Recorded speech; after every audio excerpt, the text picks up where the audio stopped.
എപ്പിസോഡിന്റെ opening സീനിൽ ആസ്തയാണെങ്കിൽ അവന്റെ സ്വാഡ് ഉപയോഗിച്ച് വില്ലനെ അടിച്ച് വീണ്ടും ആ തോട്ടിലേക്കിടും. അതിനുശേഷം ആ സീനിയർ പയ്യനാണെങ്കിൽ ആ വില്ലനെ തൂക്കിയെടുത്ത് അങ്ങനെ അവന്റെ പവർ ഉപയോഗിച്ച് ലോക്ക് ചെയ്യുകയാണ്. ആസ്തയാണെങ്കിൽ ആ പയ്യനോട് ചോദിക്കും, ഈ പവറിൽ നിന്ന് അവൻ പുറത്തു വരുമോ? അതിനവൻ പറയൂല്ല, അവന്റെ ഗ്രീവിയർ എൻ്റെ കയ്യിലാണ്, സോ അവനെ കൊണ്ട് ഇനി ഒന്നും ചെയ്യാൻ കഴിയില്ല. ആസ്തയാണെങ്കിൽ ക്യാഷ്ലായിട്ട് ഒരു പുല്ലൊക്കെ കടിച്ചു പറിച്ച് അത് നോക്കി നിൽക്കും. അതേസമയം ആ പെൺകുട്ടിയാണെങ്കിൽ അവളെ തന്നെ ഹീൽ ചെയ്ത് പുറത്തേക്കെത്തി. ആ പെൺകുട്ടിയാണെങ്കിൽ നമ്മുടെ ആൾക്കാരോട് എല്ലാവരോടും നന്ദി പറയാണ്. ആ സമയം സീനിയറിനാണെങ്കിൽ വീണ്ടും ഒരുപാട് അഭിമാനം തോന്നും. ഗോൾഡൻ ടീമിലുള്ള ഞങ്ങളെ ഈ ബ്ലാക്ക് ടീമിലുള്ളവർ ഹെൽപ്പ് ചെയ്തു. ഇത് ശരിക്കും വിശ്വസിക്കാനായിട്ട് കഴിയുന്നില്ല. ഉടനെ അവനാണെങ്കിൽ എല്ലാവരോടും പറയും, സത്യത്തിൽ നമ്മുടെ മിഷൻ ആദ്യമായിട്ട് ഈ ട്രഷർ സ്പേസിലേക്ക് കടന്നു വരിക എന്നതാണ്. ആദ്യം ഇവിടേക്ക് എത്തിയത് ഞങ്ങളാണ്, പക്ഷേ നിങ്ങൾ ഞങ്ങളെ സഹായിച്ചു, അതുകൊണ്ട് നിങ്ങൾക്കും ഞങ്ങളോടൊപ്പം അതിൻ്റെ ഉള്ളിലേക്ക് വരാമെന്ന് പറയും. ആസ്തയാണെങ്കിൽ ദേഷ്യപ്പെടും, ഇവിടെ ആരും ആരെ കഴിഞ്ഞും മികച്ചവരായിട്ടില്ല.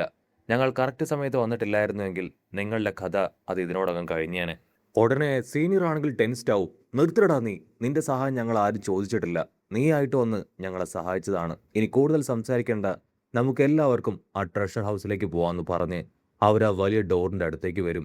ലക്കാണെങ്കിൽ ആ ഡോറ് അത് ചെക്ക് ചെയ്യും. ഇതിൻ്റെ ഉള്ളിൽ വലിയ മാജിക് പവർ ആണ്, ഇത് തുറക്കാനായിട്ട് കഴിയില്ല, ഈ ഡോർ തകർത്ത് വേണം അകത്തേക്ക് പോവാൻ. ആസ്തയാണെങ്കിൽ ക്യാഷ്ലായിട്ട് പറയും, യാതൊരു കുഴപ്പമില്ല, എൻ്റെ സ്വാഡ് വെച്ച് ഞാൻ ഈ ഡോർ തകർക്കാം.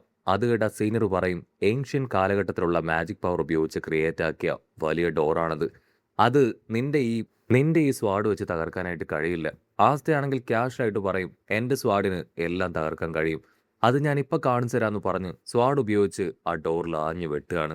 അതാണെങ്കിൽ സിമ്പിളായിട്ട് തകർന്നു വീഴും. അതിനുള്ളിലെ കാഴ്ച കണ്ട് എല്ലാവരും അമ്പരന്ന് പോവാണ്. ഒരുപാട് വാല്യുബിൾ സ്റ്റോൺസ്, ഗോൾഡ്, അങ്ങനെ ഒത്തിരി സാധനങ്ങൾ അതിൻ്റെ ഉള്ളിൽ.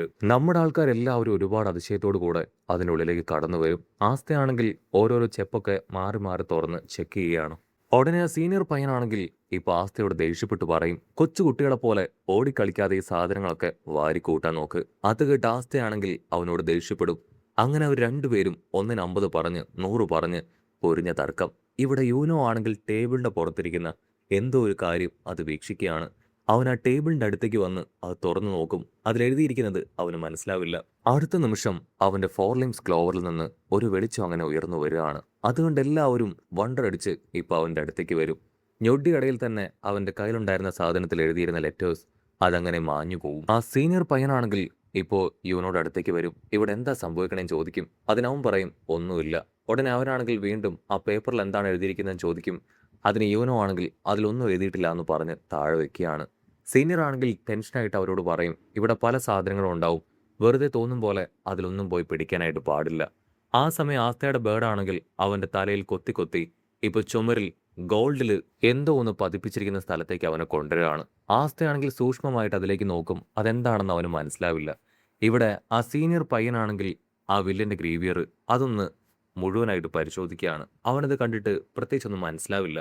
ഈ ഗ്രിമോർ കാണുമ്പോൾ 2 ഗ്രിമോർ അടുക്കി വെച്ചതുപോലെ തോന്നുന്നുണ്ട്. മാത്രമല്ല ചുറ്റുമുള്ളവരെല്ലാവരും വളരെ ഡിഫറെൻ്റ് ആയിട്ടുള്ള ആൾക്കാരാണ്. യുവനോയുടെ കയ്യിലുള്ള ഗ്രിമോർ അത് ശരിക്കും ഞാൻ കണ്ടിട്ട് പോലുമില്ല. അവന്റെ പവറൊക്കെ വളരെ വ്യത്യസ്തമാണ്. അടുത്ത നിമിഷം അവരെ എല്ലാവരെയും ഞെട്ടിച്ചുകൊണ്ട് ആ വില്ലന്റെ ഗ്രിമോർ ഇപ്പൊ അവന്റെ കയ്യിൽ നിന്ന് അങ്ങനെ തെറിച്ചു പോവാണ്. എന്താ സംഭവിക്കുന്നതെന്ന് നമ്മുടെ ആൾക്കാർ മനസ്സിലാക്കുന്നതിന് മുൻപ് തന്നെ ആ ഡോർ പൂർണ്ണമായിട്ട് തകർത്ത് ആ വില്ലൻ അകത്തേക്ക് വരും. ഓ നോ, ഇതെങ്ങനെ സംഭവിച്ചു? എന്റെ ട്രാപ്പിൽ നിന്ന് എങ്ങനെ അവൻ പുറത്തു വന്നതെന്ന് സീനിയർ ചിന്തിക്കും. അപ്പോഴായിരിക്കും അവൻ കാണുക ഫ്ലെയിം റിക്കവറി പവർ. ഇത്തരത്തിൽ വലിയൊരു പവർ അത് ഇവനുണ്ടായിരുന്നോ?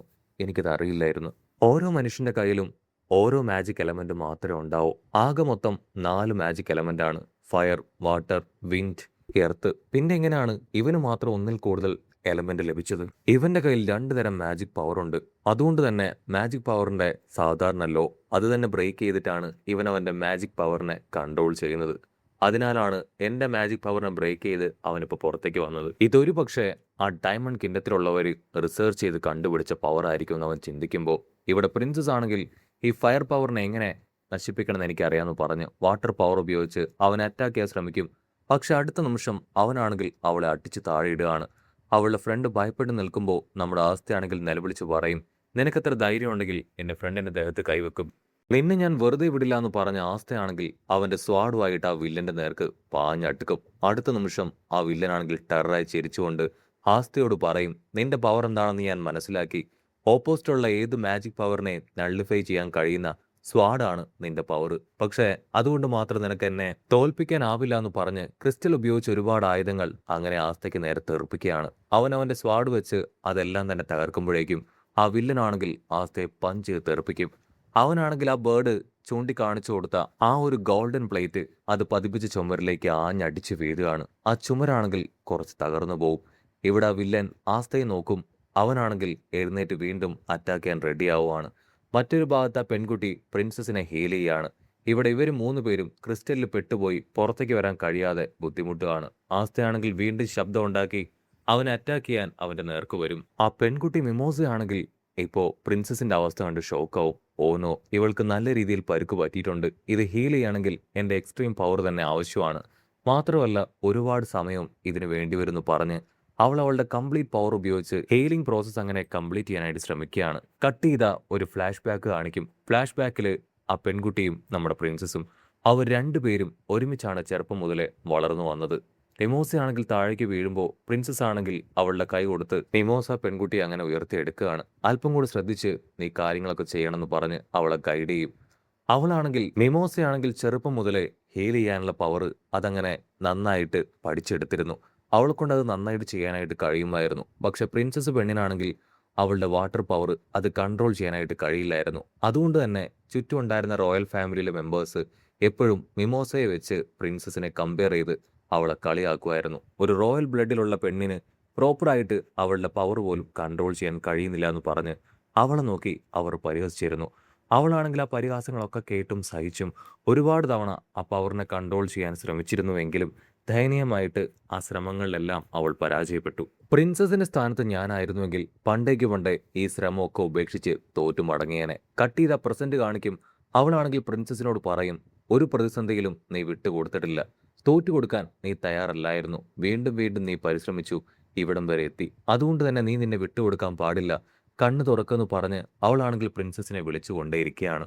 ആ സമയം ആ വില്ലൻ മോറിസ് അവനാണെങ്കിൽ അവരെ അറ്റാക്ക് ചെയ്യാനായിട്ട് പാഞ്ഞടുക്കുകയാണ്. ഇവിടെ ദൂരത്തായിട്ട് ആസ്തയാണെങ്കിൽ അത് കാണും. അവന്റെ ബോഡിയിൽ ഒരുപാട് പരിക്കുകൾ പറ്റിയതുകൊണ്ട് തന്നെ അവന്റെ ആ ഭാരമേറിയ സ്വാഡ് അത് വളരെ വേഗത്തിൽ ആ വില്ലന് നേരെ പ്രയോഗിക്കാൻ ഇപ്പൊ അവനെ കൊണ്ട് കഴിയില്ല. ഞാൻ എന്ത് ചെയ്യുന്നു ചിന്തിച്ച് നിൽക്കുമ്പോഴായിരിക്കും അവന്റെ ബേർഡ് ആ ചുമരിന് അപ്പുറത്തായിട്ട് ഒരു ഭാരം കുറഞ്ഞ സ്വാഡ് ആസ്തയ്ക്ക് കാണിച്ചു കൊടുക്കുക. ആക്ച്വലി ആ ഒരു സ്വാഡ് അത് കാണിച്ചു കൊടുക്കാനാണ് ആ ബേർഡ് അവനെ അവിടേക്ക് കൂട്ടിക്കൊണ്ടു പോകാൻ ശ്രമിച്ചത്. ഗേൾസിന്റെ തൊട്ടടുത്തെത്തിയ ആ മോറിസ് വില്ലനാണെങ്കിൽ ക്രിസ്റ്റൽ ഉപയോഗിച്ച് ഒരുപാട് സ്വാഡുകൾ ആ ഗേൾസിന് നേരെ അയക്കുകയാണ്. ഞൊട്ടിയിടയിൽ അവിടേക്ക് ചാടി വീണ ആസ്തയാണെങ്കിൽ പുതിയ ലൈറ്റ് വെയ്റ്റ് സ്വാഡ് ഉപയോഗിച്ച് ആ ഒരു ചെറിയ ക്രിസ്റ്റൽ സ്വാഡുകളെ വെട്ടിത്തെറിപ്പിക്കും. അത് കണ്ട് എല്ലാവരും ഷോക്കാവുകയാണ്. മോറിസ് വില്ലനാണെങ്കിൽ ഇപ്പൊ ആസ്തയോട് ചോദിക്കും, നിനക്ക് എവിടുന്ന് ഈ ലൈറ്റ് വെയ്റ്റ് സ്വാഡ് ലഭിച്ചു? അതിന് ആസ്തയാണെങ്കിൽ മറുപടി പറയാതെ വീണ്ടും അവനെ അറ്റാക്ക് ചെയ്യാൻ അവന്റെ അടുത്തേക്ക് വന്ന് ആഞ്ഞു വെട്ടുകയാണ്. പക്ഷെ ആ ഒരു അറ്റാക്കിൽ ആസ്ത പ്രതീക്ഷിച്ച പോലുള്ള ഇമ്പാക്ട് അവന്റെ ബോഡിയിൽ ഉണ്ടാവില്ല. ചെറിയൊരു സ്ക്രാച്ച് മാത്രമായിരിക്കും അവന് സംഭവിക്കുക. ഉടനെ ആ വില്ലൻ മോറിസ് ആണെങ്കിൽ ഇപ്പൊ ആസ്തയെ ചവിട്ടി ദൂരേക്ക് തെറിപ്പിക്കും. ആസ്തയാണെങ്കിൽ ശ്വാസം വലിച്ചു വിടും. എന്റെ കയ്യിൽ നല്ല അറ്റാക്കിംഗ് പവർ ഉണ്ട്, പക്ഷെ ഹീലിംഗ് പവർ അതെനിക്കില്ല. അവനെ കൊണ്ട് അവനെ ഹീൽ ചെയ്യാൻ കഴിയും, അതുകൊണ്ടാണ് എനിക്ക് അവനെ തോൽപ്പിക്കാൻ കഴിയാത്തതെന്ന് ചിന്തിച്ച് ആസ്ത വിഷമിച്ച് നിൽക്കുന്ന അതേ സമയം പ്രിൻസസ് ആണെങ്കിൽ പതിയെ എഴുന്നേറ്റ് ആസ്തയോട് പറയും, ഉറപ്പായാലും നിനക്കിതിൽ ജയിക്കാൻ കഴിയും. പ്രിൻസസ് ആയ റോയൽ ബ്ലഡിൽ ജനിച്ച എനിക്ക് ചെയ്യാൻ കഴിയാത്ത പല കാര്യങ്ങളും നിന്നെ കൊണ്ട് ചെയ്യാൻ കഴിയുന്നുണ്ട്. നീ ഇതിൽ വിജയിക്കൂ ആസ്ത എന്ന് പറഞ്ഞ് അവളുടെ പവർ അങ്ങനെ ആസ്തയ്ക്ക് കൊടുക്കുകയാണ്. ആസ്തയാണെങ്കിൽ ടെററായിട്ട് ഇപ്പൊ ആ വില്ലനെ നോക്കും. വില്ലനാണെങ്കിൽ ദേഷ്യത്തിൽ പറയും, പവറില്ലാത്തവർ ഒരിക്കലും ജീവിക്കാൻ പാടില്ല, അവർക്ക് എക്സിസ്റ്റ് ചെയ്യാനുള്ള അവകാശമില്ല. എൻ്റെ ഉള്ളിൽ ഒരു തുള്ളി മാജിക് പവർ പോലും ഇല്ല, പക്ഷേ എനിക്ക് സപ്പോർട്ടായി എൻ്റെ ഫ്രണ്ട്സ് ഉണ്ടെന്ന് പറഞ്ഞ് ആസ്തയാണെങ്കിൽ ആ സ്വാഡങ്ങനെ വീശും. അതിൽ നിന്ന് ഒരു വാട്ടർ പവർ അങ്ങനെ പുറത്തേക്ക് വന്ന് അവനെ തകർത്ത് താഴെയിടുകയാണ്. അത് കണ്ട് എല്ലാവരും ഞെട്ടും. ഇവിടെ ലീഡർ ആണെങ്കിൽ ഷോക്കാവും. മാജിക് പവർ ഇല്ലാത്ത ആസ്ത എങ്ങനെ ആ പവർ ഉപയോഗിച്ചു? അത് പ്രിൻസസിന്റെ പവറാണ്. അത് അവൻ അബ്സോർബ് ചെയ്തെടുത്ത് അത് ആ വില്ലന് നേരെ പ്രയോഗിച്ചിരിക്കുകയാണ്. ആസ്തയാണെങ്കിൽ അത്ഭുതത്തോടു കൂടി അവനോട് പറയും, ഇതെങ്ങനെ എനിക്ക് ചെയ്യാൻ കഴിഞ്ഞുവെന്ന് എനിക്കറിയില്ല, പക്ഷെ ഞാനിത് ചെയ്തിരിക്കുകയാണെന്ന് പറയും. അടുത്ത നിമിഷം ആസ്തയുടെ വായിലൂടെ ചോര തുളുമ്പി അവൻ താഴേക്ക് വീഴും. ക്യാമറ അങ്ങനെ സൂം ഔട്ട് ചെയ്ത് കാണിക്കും. ഒരു ക്രിസ്റ്റൽ ആയുധം അവന്റെ വയറിലങ്ങനെ തറച്ചിരിക്കുകയാണ്. അവൻ താഴേക്ക് വീഴുമ്പോൾ പ്രിൻസസ് അവന്റെ പേര് വിളിച്ച് നിലവിളിക്കുന്നതോടു കൂടെ ഈ ഒരു എപ്പിസോഡും അവസാനിക്കുന്നു.